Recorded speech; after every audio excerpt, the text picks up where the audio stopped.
2 பழம் போட்டுக்கலாம்.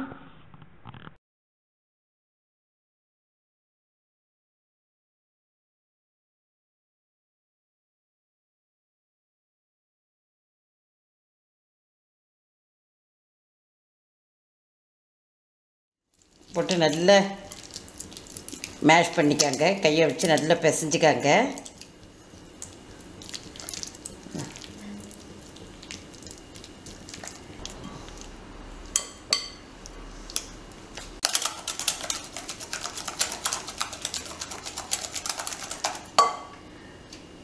நான் ஒரு 3/4 கப்பு நாட்டு சர்க்கரை எடுத்திருக்கேன்.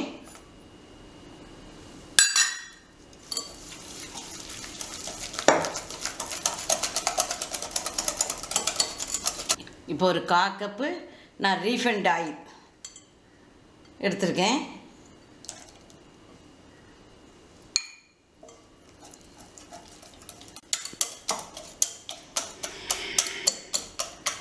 ஒரு கப்பு கோதுமை மாவு,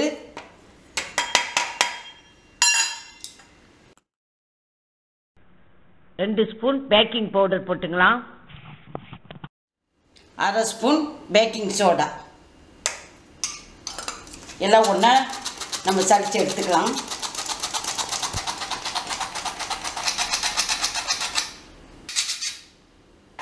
மாவை இதில் கொஞ்சம் கொஞ்சமாக போட்டு அப்படி ஒரு பக்கமாகவே நீங்கள் கலந்து விட்டு அப்படியே கலந்துக்காங்க.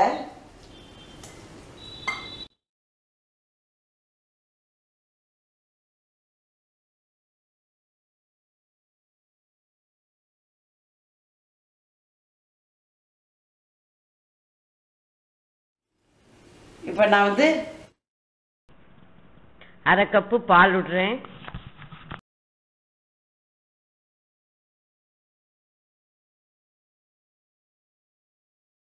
ரொம்ப கட்டியாக இருந்தால் இன்னும் நம்ம கொஞ்சம் பால் விட்டுக்கலாம். காய்ச்சி ஆற வச்ச பால்.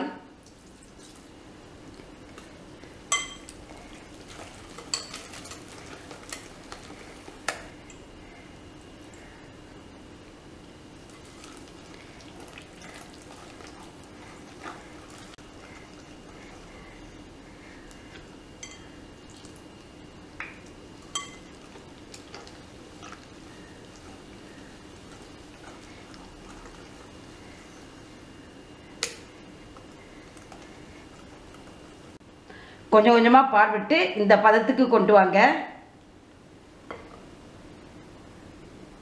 எசன்ஸு தேவைன்னா விட்டுக்காங்க. ரோஸ் எசன்ஸ் விடுறேன்.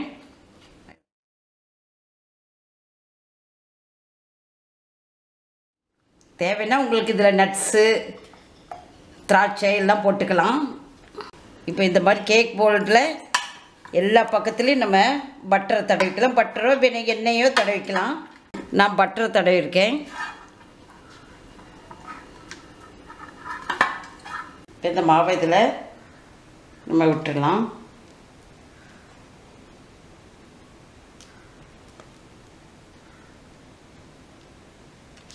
நம்ம மாவு விட்ட பிறகு இப்படி கொஞ்சம் எல்லா சைடும் நல்லா இப்படி தட்டி விட்டுக்கணும். ஏன்னா இடையில காற்று இருந்தால் உங்களுக்கு கேக்கு சரியாக வராது.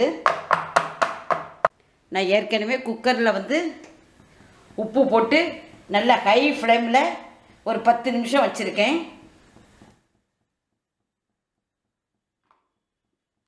இந்த கேஸ்கட்டும் போடாமல் நம்ம வெயிட்டும் போடாமல் மூடி வச்சிடலாம். ரொம்ப லோ ஃப்ளேமில் வச்சுருங்க. இடையில திறந்து ஒன்றும் பார்க்காதீங்க. ஒரு 35 நிமிஷம் ஆகட்டும். 35 நிமிஷம் ஆயிடுச்சு.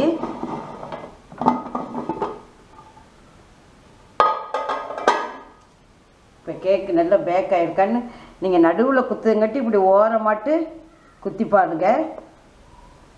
ஒட்டாமல் வருது பாருங்கள். இப்போ நல்ல கேக்கு நல்லா வெந்துருச்சு. நான் இப்போ ஸ்டவ் ஆஃப் பண்ணிட்டேன்.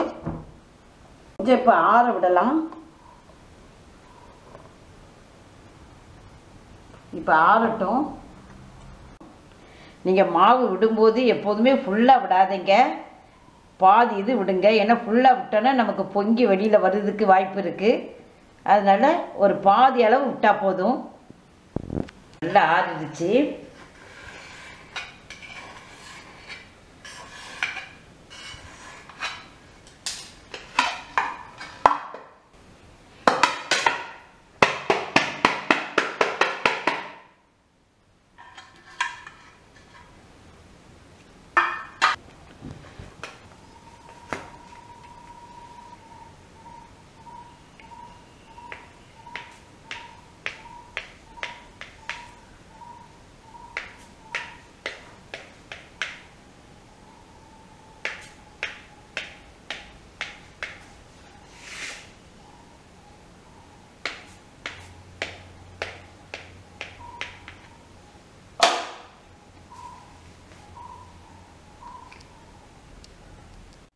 கேக் நல்லா வந்திருக்கு, சாஃப்டாக இருக்குது.